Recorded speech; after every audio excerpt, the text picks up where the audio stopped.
Welcome, West Boylston. My name is Rich Simmarano. I am starting a new series here on Public Access called Community Matters, a spotlight on West Boylston.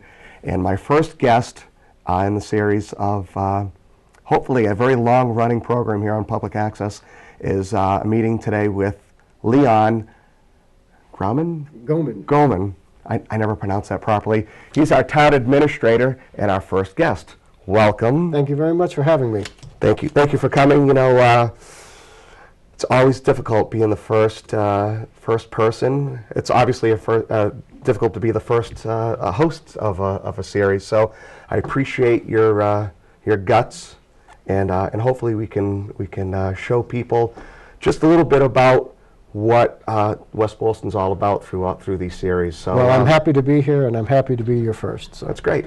So where are you from? Where were you born? What's your early beginning years? We want to kind of get to know you as a person, obviously. Sure. So I was born in Fairfield, California. I was a military brat. My father was in the Air Force. And I spent a very short time in California before moving with my family back to Springfield, Massachusetts, where both of my mother and father were living. So I grew up in Springfield, went through the Catholic school system. I was a survivor of the Catholic school system, both in elementary school and in high school. And that's where I kind of had my roots and grew up living in the city of Springfield. Was your dad a lifelong, was he in the Army? Is that? No, he was in the Air Force, and he wasn't a lifer. You know, he did his tour of duty and fortunately escaped any harm and ended up coming back home. So yeah. That's great. Did he have a career then after the military? Yeah, I mean, my parents were very simple people. You know, my father was a truck driver and a bus driver, and my mother has been a bus driver, a school bus driver in Springfield for probably, I'm going to say about 30 years now. Goodness. Probably. Is she still driving? Yeah, she still does. Wow. Yeah. That's a thankless job. My goodness. It certainly is. Yeah. I know my children, and I wouldn't. I spend enough time with my children, so yeah, goodness, wow. And you have siblings then? Yep, I have two brothers, both younger. I'm the oldest of three boys, and you know, my one brother still lives in Springfield, and another brother lives in Lawrence, Massachusetts right now. Yeah. Wow. So the oldest of three, yeah, and they obviously looked up to you. Well, I wouldn't say that. I wouldn't say that. Coming from, I have three older brothers, so 4 boys in the family.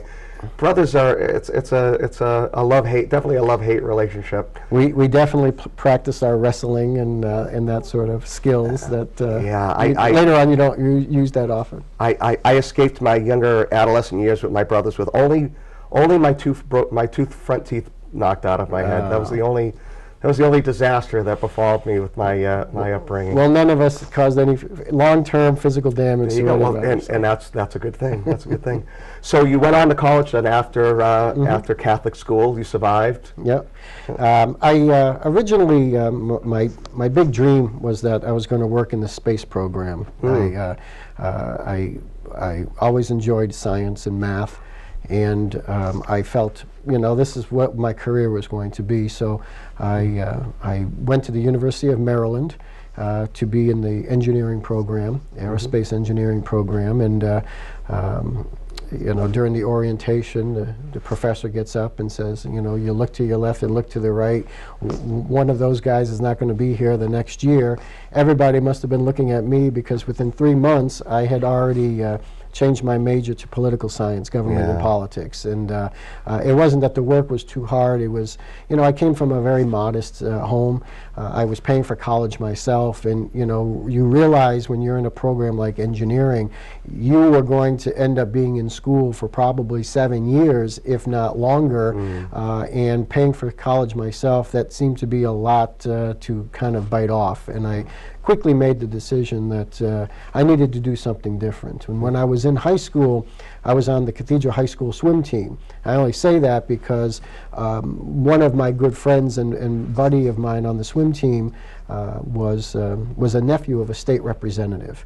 And he was telling me about his cool summer job. his cool summer job was basically serving as an intern for his uncle in his office, and he was, you know, answering phones, writing letters, and doing things like that. And I says, well, you know what? I need a job. If they ever need somebody, let me know. And sure enough, the uncle needed a job, the state rep needed a job, someone to work in his office for a few hours during the summer, and I did 4 summer internships with the state representative, and I mean, I thought it was like a $200 a week. I thought that was wonderful, and when you're in high school, $200 a week was fantastic. Well, it sounded like you got bit, though. You got bit by the governmental bug. I enjoyed it. I enjoyed it, and they say that the once you get politics in your blood, the only thing that can replace it is embalming fluid. So, so I really did enjoy doing that. So I went off to, when I was in college, I said, you know what, I could graduate in 4 years with a government and politics degree, or I can stick with engineering and graduate in, 7 to 9 years between, undergraduate and graduate school. And I said, I'm going to switch to government and politics. And being in the D.C. area, University of Maryland is in Metro D.C., I thought that would be a good fit for me. And I really did enjoy being in school at the University of Maryland. I've been through Maryland a few times. You obviously get used to the local cuisine. Yep. And obviously it sounds like you were already at that point a world traveler, being back and forth from both coasts. But not that I would remember. Not that I would remember. It's always good, though, to be close to a coastline where you've got the seafood to that's true. To appreciate. So yeah, lots of crab. Yeah. That's. Well, I mean, it sounded like you had an idea and a good goal when you first started college, but like I said, the governmental bug really bit you, and you were able to pursue that. So what was your first elected position or position of your own, as opposed to interning? Sure. So when I graduated from college, I entered into the job market at a time when the economy was really in tough straits. And so what I decided to do was take some odd and end jobs. I was a waiter for a while, but I knew that the economy would eventually turn around, so I wanted to position myself so that when the economy did turn around, I was in a good position. So I decided to go back to school for my master's in public administration. And that turned out to be a very smart move on my part. The economy did begin to turn around, and fortunately the gentleman that I was working for in the legislature needed a staff person, a full-time staff person working with him on his staff. And I put in for I put my application in, hoping that because of my 4 years of working with him, that would help me get the position. And sure enough, it did. I stayed in school at nighttime. I continued to go to school at night, working during the day for the state representative. And I worked for him for 10 years. And it was a very exciting time. You got to meet, a huge amount of movers and shakers in the not only the community but in the state and even the federal government. I've had the pleasure of meeting and having real discussions with some of the highest elected officials in the United States, and I was so pleased. I can imagine that would only fuel your hunger for the political realm. Oh, sure. Yeah, I had the opportunity of meeting President Clinton when he was president, obviously Kerry and Kennedy, and a lot of the real movers and shakers nationally and locally. I had the opportunity to kind of mingle with and to talk with and really be inspired by, and that kind of led me to wanting to continue in that effort. So it must have been right around this time then that you met your wife.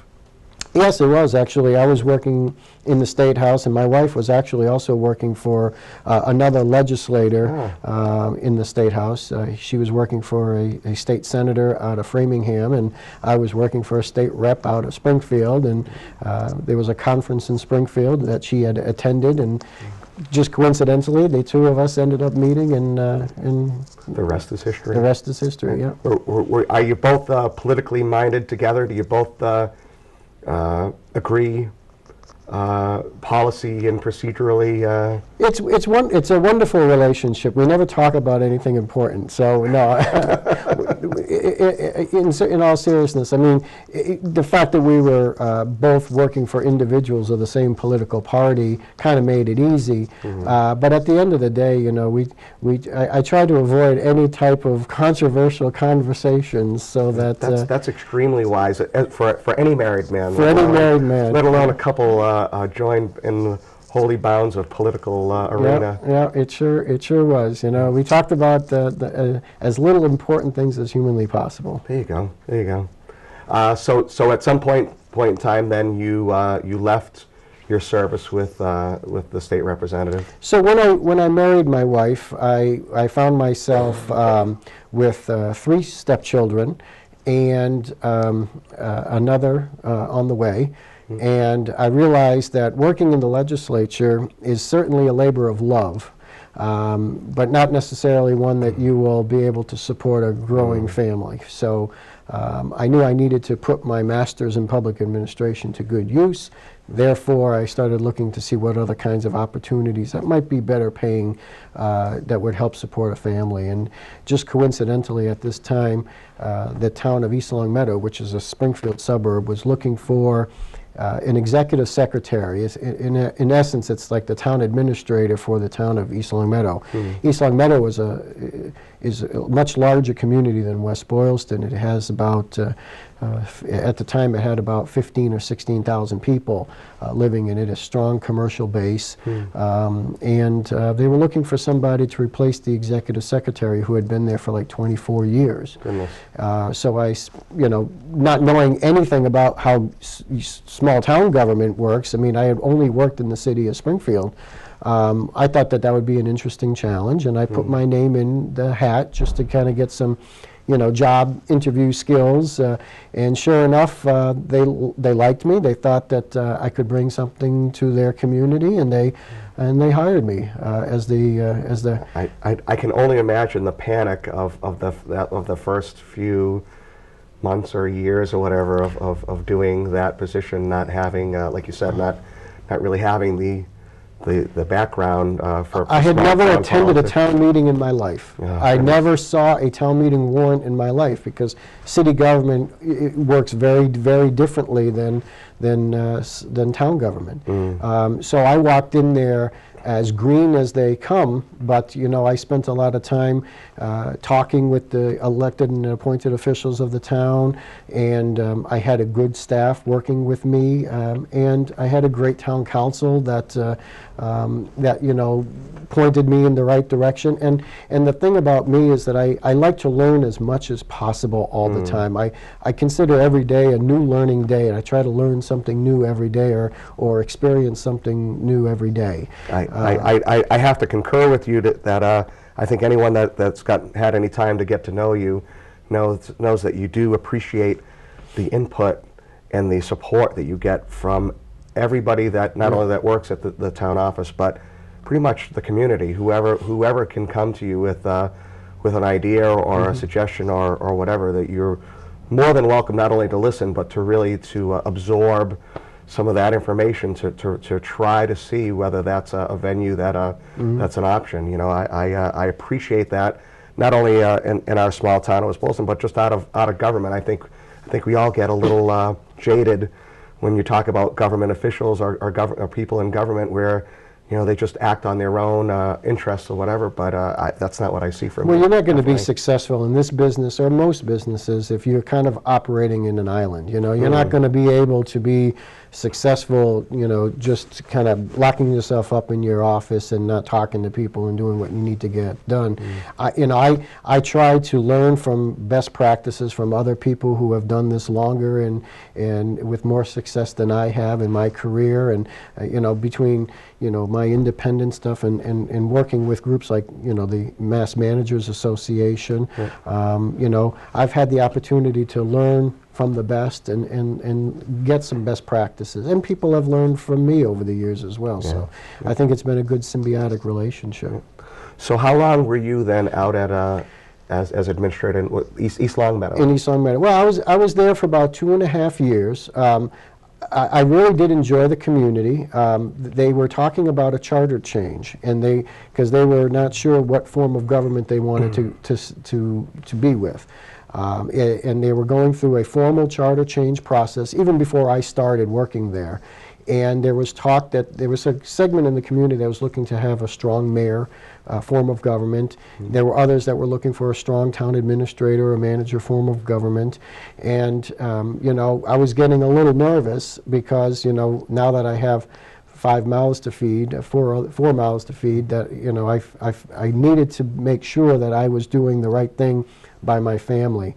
And it just so happened at that time there were a number of communities, I think probably a dozen communities in Massachusetts, that just happened to have be looking for town administrators or town managers all at the same time. And I thought this might be a time where I can put my name out there to other communities, you know, just to make sure that I'm protecting my family and protecting myself. And I was a finalist in probably a half a dozen communities, all with the same people, all at the same time. With the, you know, it was kind of like a casting call for the same part in a movie. It is exactly right. And I went. I came to West Boylston. I was one of their finalists, and I remember during the interview, the Board of Selectmen, one of the selectmen asked me if I knew anybody in town, if I was related to anybody in town or anything like that. And I said, to be honest with you, selectmen, before I came to the town of West Boylston, I never heard of the town of West Boylston before. And apparently that was the answer that they really wanted. They wanted somebody from outside. They wanted somebody who, you know, was going to be able to bring fresh eyes and a fresh vision for the community. And they offered me the job. And I've been here now for 7 years. Wow, 7 years. Which is kind of weird because it's certainly longer than what the average tenure of a town administrator or town manager is within a community. Usually, if you're getting to 5 years, you've done pretty well for yourself, and I've now exceeded that by a few years, and my contract expires in another year and a half. So I still have probably another year and a half at least another year and a half working for West Boylston, and I've really enjoyed my time here. I think that the people that work in this town, you know, are good public servants, and I appreciate that. And I've had a very good rapport with the citizens as well. I think the citizens in this community care very deeply about their government. They care very deeply about the services that are provided, and they, you know, they're tough, but they're fair and firm. And I really enjoy working in West Boylston. Now, I didn't want to get too deep into it because I try to do a little research about the difference between a strong mayor government and a town administrative government. And I personally, even though I consider myself a learned person and I do try to teach myself things that I don't know, I was confused about what the difference is between a strong mayor and town administrative person form of government. Those seem to be the two main forms of at least small town government. Let me explain. In Massachusetts, you have many different forms of government, and no two towns are alike in the way that they're governed. You have strong mayor form of government, such as like a Boston or a Springfield, where the mayor really is the chief executive officer of the town or of the city. The city council serves as the legislative branch for the community. Other forms of government would be like a weak mayor form of government. Worcester is an example of that, where you know the mayor is essentially a councilor, you know, exalted councilor, and they have a city manager in the city of Worcester. So the city manager is sort of a chief executive for the community. But in the town side of government, you have many different examples, and as many different towns there are, as many different examples of forms of government. I've noticed, especially in Massachusetts, it seems like we really like to customize our town. It's called home rule. The community gets to decide how they want to be governed. You have, in West Boylston, I consider this a very strong town administrator form of government. You got strong administrative forms, and you have kind of weak administrative forms. In East Long Meadow, I would consider that a weak administrative form. The Board of Selectmen still did the evaluations of employees. The Board of Selectmen were still the ruling bodies. but they were actually involved, or they wanted to, or they were supposed to be involved in the day-to-day operations of the community. Back in 1995, the town had a special act. The town of West Boylston had a special act to change the form of government in West Boylston to what I consider to be a pretty strong town administrator form of government. And what it allowed this community to do is divest the authority of the Board of Selectmen to a appointed official, the town administrator. And that town administrator has the authority in this town to supervise the boards and committees under the Board of Selectmen, chief principal writer of the budget for the town of West Boylston, and the budget that goes to town meeting is the budget that is crafted by the town administrator. In some communities, the finance committee drafts the budget. In some communities, the Board of Selectmen drafts the budget, or the appropriations committee would draft the budget. And in West Boylston, what they've tried to do is really build a strong form of government and a strong leadership position in the town to kind of direct these things on a day-to-day basis. So would you say that that's your main, one of your main functions as the town administrator, budget-wise, or sure. that kind of? Yeah, I mean, the writing of the budget and the preparations for the town meetings surrounding the budget really do take up the bulk and the most important part of my job. I mean, supervision of departments. I mean, there are lots of different philosophies on how that happens. I believe if you bring in good people to lead your departments, good things are going to happen. So finding good people to serve as, our police chief or DPW director or assessor or whatever, trying to find good people and to serve those roles is another important part. And what I try to do is work with everybody to ensure that the departments are doing what their core mission is, and still to provide the services that the public need in an era of declining revenues and declining resources. What do you feel is the hardest part of what you do here for West Boylston? I have my own patent answer because I know a little bit about what you do. You put in a lot of hours. That's true. You're here from sun up to very past, and especially even today. I know you'll be till way past sundown.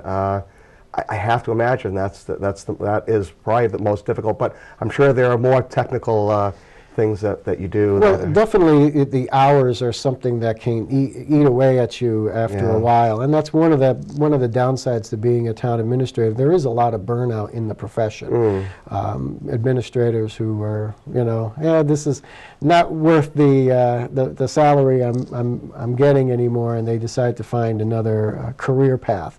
I've not found myself into that category, thankfully, and the hours I find to be manageable, and I have a very supportive family, and they're very understanding, and it seems like I'm constantly moving from one place to another. It's very bizarre when you have 5 kids now at home, going to soccer games here, or volleyball or basketball games here, or doctor's appointments there.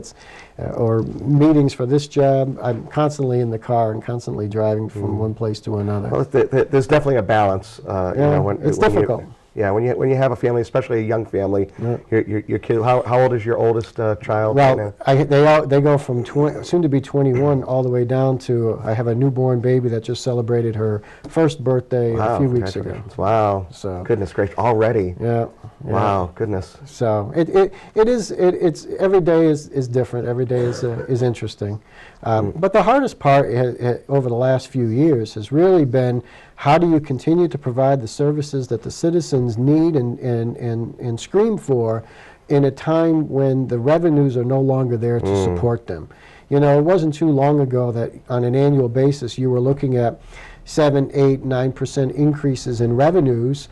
And from those, you were able to do a lot of creative things to, solve problems. You could throw money at problems, and eventually they go away.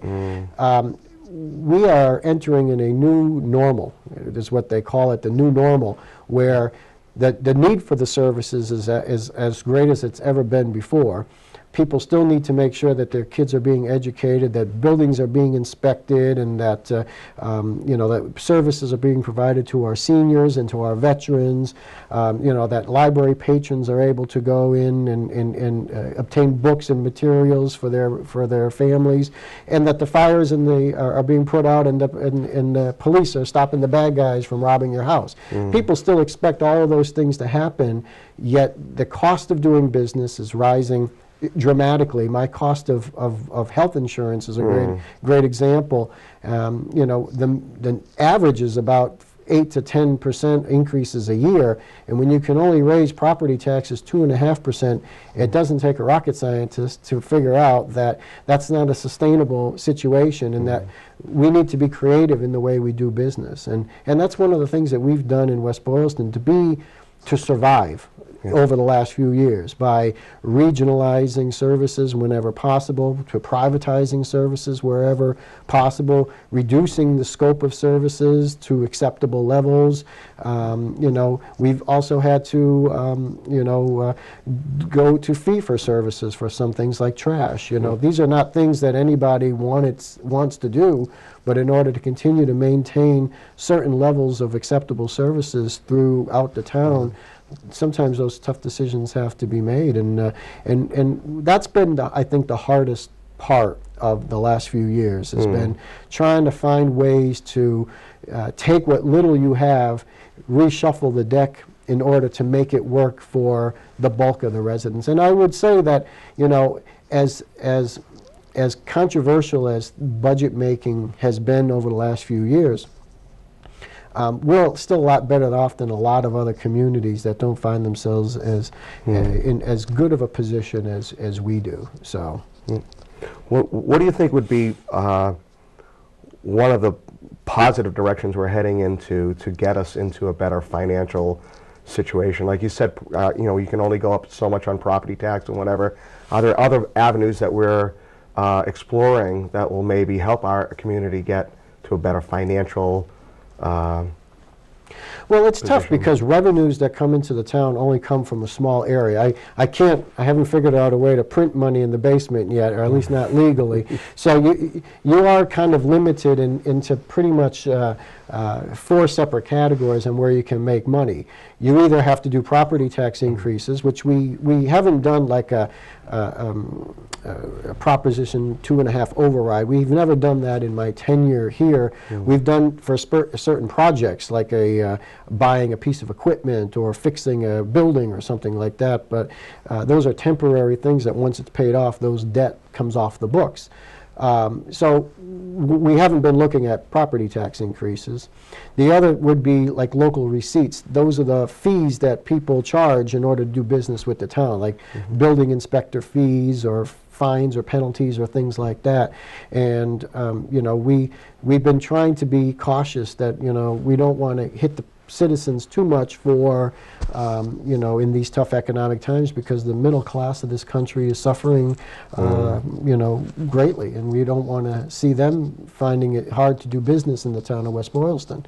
The other opportunities are things like increased local aid.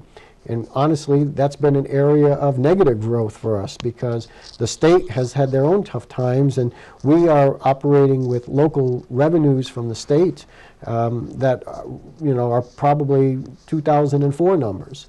Well, that doesn't help us in any way, shape, or form. So, that's been a problem. And then we've done other things like, find other ways to supplement our income. Grants wherever possible. Although those opportunities have dried up in tough economic times. We operate an ambulance service, which is sort of like a money-making enterprise for the town. So fortunately, that has been somewhat helpful in keeping us afloat. But basically, what we've been doing doing is reducing expenses and finding out different ways of providing services without having to dramatically increase revenues. So do you see a light at the end of the tunnel then? Well, I'm hopeful that the economy is starting to turn around, and I've already seen some evidences of new business growth in West Boylston that is hopefully an indication that brighter days are ahead. And hopefully, if the economy does turn around and we can see at least some marginal growth in our our local receipts as well as our local aid, maybe we'll be able to start to see some expansion of our budgets and maybe getting back to where we were when I first started here at the beginnings of the economic downturn.